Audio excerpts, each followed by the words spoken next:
Hello friends, చేపల curry ఇలా చేశారంటే టేస్ట్ బాగుంటుంది. అలాగే చేపల కర్రీ నీసు వాసన అనేది రాదు.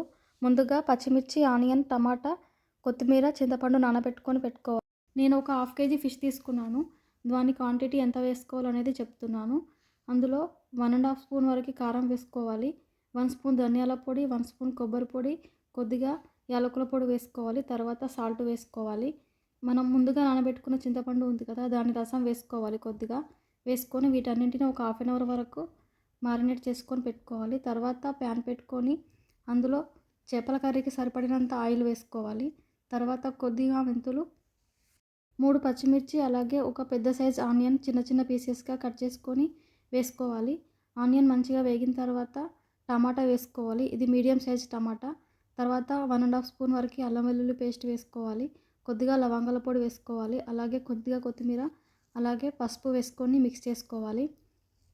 ఇప్పుడు మసాలా కలిపిన చేప ముక్కల్ని వేసుకొని మిక్స్ చేసుకోవాలి.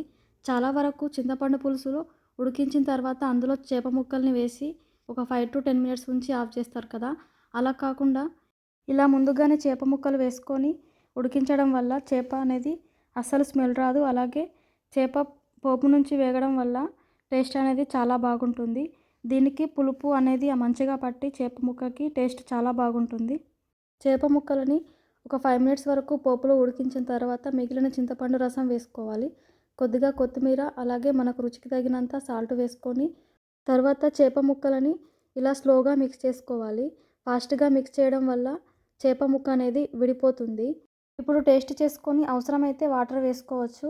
సరిపోయిందంటే వేసుకోకుండా ఓకే. తర్వాత చేపల కర్రీని ఇలా రౌండ్గా తిప్పుతూ మిక్స్ చేసుకోవాలి, మళ్ళీ స్పూన్ పెట్టకుండా. అంతే, ఒక 10 మినిట్స్ ఉడికిస్తే రెడీ అయిపోతుంది చేపల కర్రీ. ఇలా ఒకసారి ట్రై చేసి తిని చూసి నాకు కామెంట్ పెట్టండి ఎలా అనిపించిందో మీకు.